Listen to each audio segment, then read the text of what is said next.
Hi, beautiful souls. This is Sadhana, and welcome to my channel. Welcome back to the Court Card series, and today we're going to have a look at the Queens.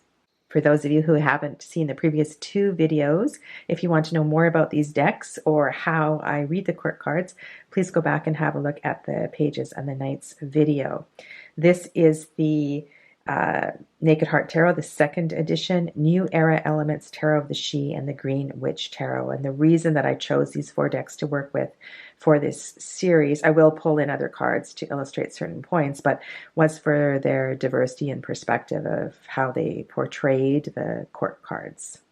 I wanted to have one that was a little more close up, an animal deck, something loosely Rider-Waite-Smith based, as well as something just a little bit different, a little more energetic. So we're starting with the Queen of Cups, which is a double element of water. So this is a queen. This is an energy who is completely integrated in all of the aspects that the element of water represents. So we're talking about emotions and intuition primarily. She is the kind of queen, or he is the kind of queen that you want to be with when you are feeling emotional, or you have questions about your emotions, or you're feeling a little vulnerable, or you perhaps are a tarot reader who's coming out of the closet and you need some support in that aspect, or some other aspect of your more intuitive mental side. This is a great meditation teacher to work with. Here we have the Naked Heart Tarot. So we have this beautiful creature of the sea, the blue whale, who's completely immersed in the other beings that are in her element. So she is drawn, with and among and completely integrated in the water. The Maori Queen here, proudly wearing her moku, her tattoo on her chin, is also holding this book, and she's probably teaching about the energy of the water. There's something about this, knowing something about the background of this is going to help, but you can feel her softness and her openness and her willingness to counsel and to be with you.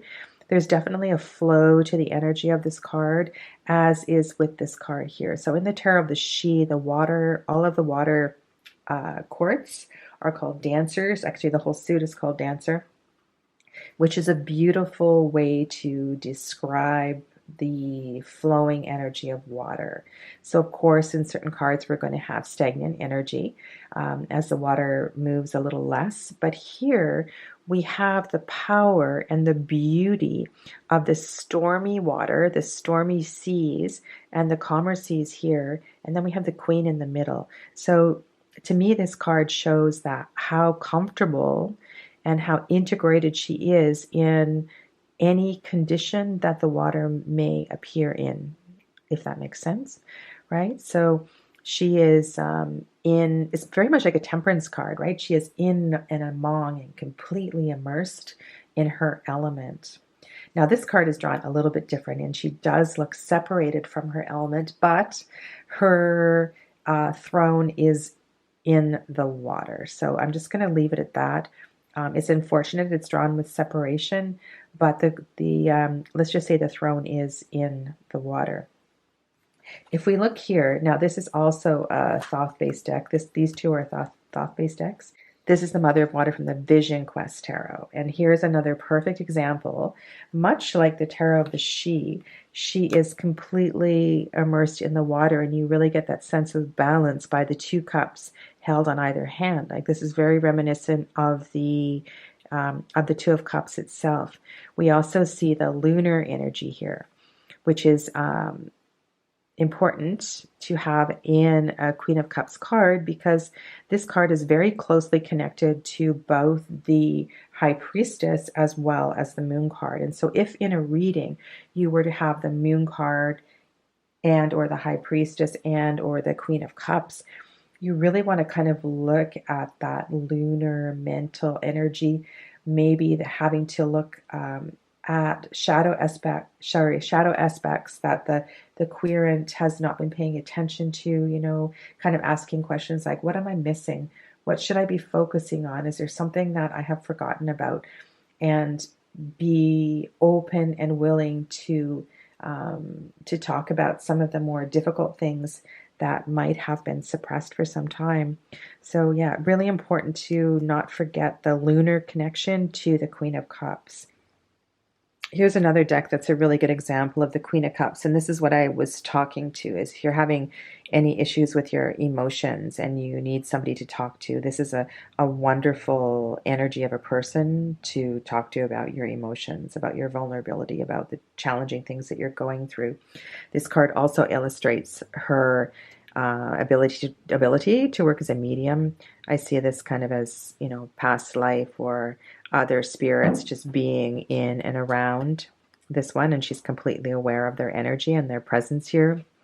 And to me, this very much looks like a younger person in council with an older person. So really, really beautifully done. In relationship to the other members of her family, I'll just show you a couple of the different decks here. So here we have the king and the mother and the father of water. And I think this is really interesting how he is completely immersed in the water and she's with the beings of the water. I think that says something about the energy. Here is the knight or the youth, more of a playful energy and beginning to experiment and learn how to be in his element. Okay, and here is the least experienced member of the family. And one of the things I like the way Jillian drew this suit, these courts in the suit, is that the mother and the child are moving through the water as opposed to the father and the youth that are jumping up and out of the water. And we really see the Youth of Cups comfort with the element of air, right? He's jumping up and out of the water. And that really is a beautiful connection, connecting the elements with the actual the suit of this court, right? And then the father, he's in the water. He has more experience. He's been here before, right? He's a little heavier too, so it's harder for him to jump up and out of the water. But the energy of fire and water is a lot more balanced than are these two. Of course, this can create some very unstable weather patterns. Mother of Air, Queen of Air, Dreamer Queen, Queen of Athens. Look how focused every single one of these queens is. And I think focus is a really good descriptor for this queen. She is professional. She has studied, she has researched, she has worked her way to get where she is. And she can be a little cooler than the other queens. You definitely can go to her for advice, but she's going to lead you more logically to your solution, less emotionally and less intuitively than the Queen of Cups. However, this queen definitely does have an aspect of natural intuition about her. And if you look at the Queen of Swords from the Ostera Tarot, this is an absolutely beautiful Queen of Swords. You see her in the element of water. We've got the element of air represented here, and you'll see that focus as well too, but she does have an internal gaze and that element of trust in everything that air represents. The element of air is connected to the throat chakra, so that represents in its positive aspect, truth and clear speech, honest speech, right speech. And there is definitely a connection to the heart and speaking from the heart. And so it's taken her years and years of practice to be able to master that skill and to be confident enough to deliver those words with grace and with ease. She can also be very fierce and intimidating. And I think if that aspect comes up in a reading, you need to ask, well, why are those qualities shining through? I mean, just look at her in comparison to the other four queens in this deck. It's a very different energy coming from her face. And then if you look at her in relation to her daughter, you can really see where she's come from, how this young woman has evolved into this amazing being. And there is a definite coolness, like we saw the Son of Air in the last video.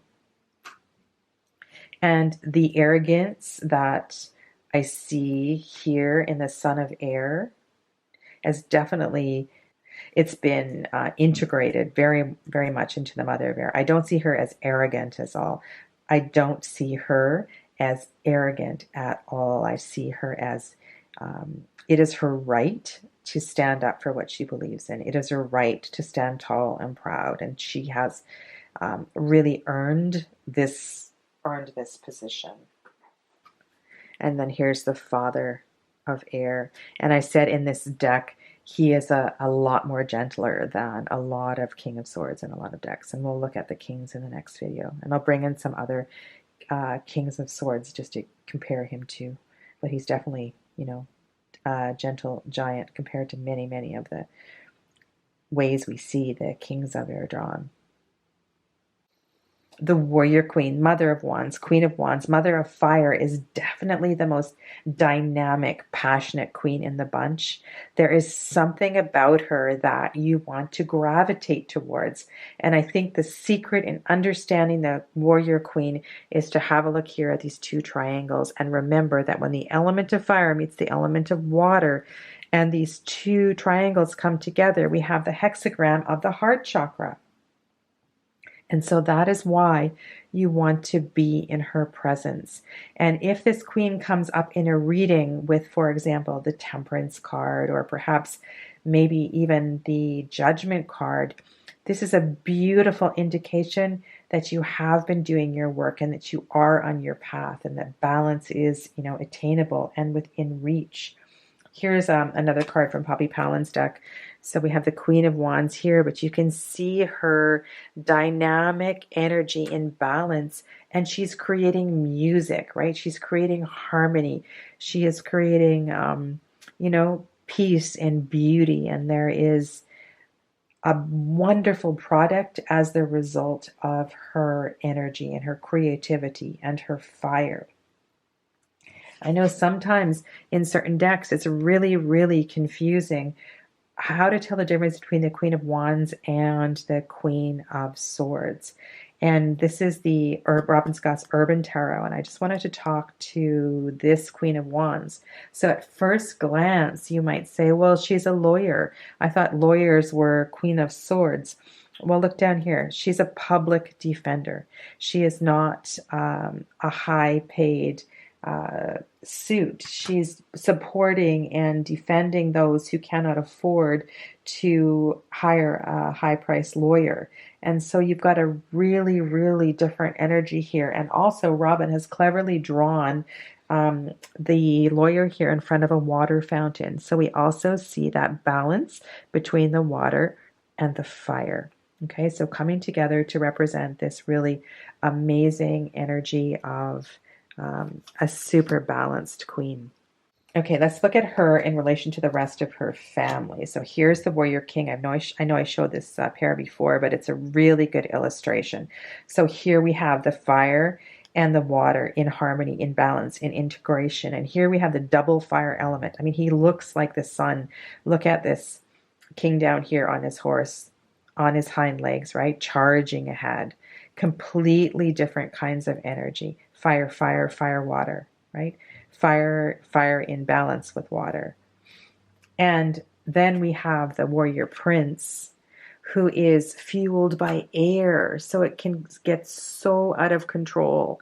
I mean, this is an energy that is always going to be on the move, risk-taking, adventure, danger.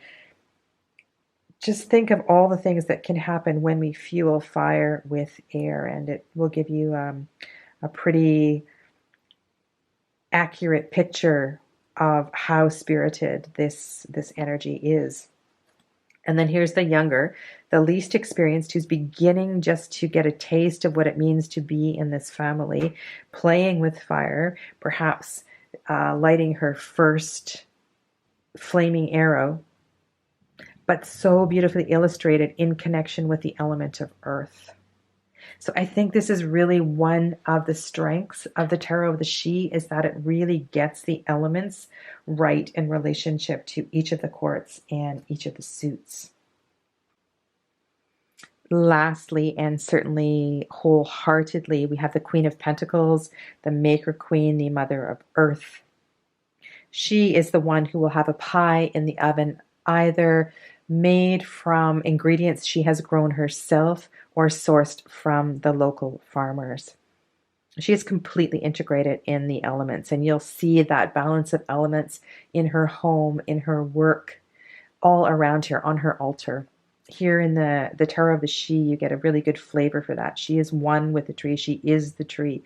The tree is growing out of her hair. It is her crown. The water is flowing from her hands. We see the rising sun in the background, and I'm sure if we look carefully, we can also see the element of air represented somewhere in this drawing.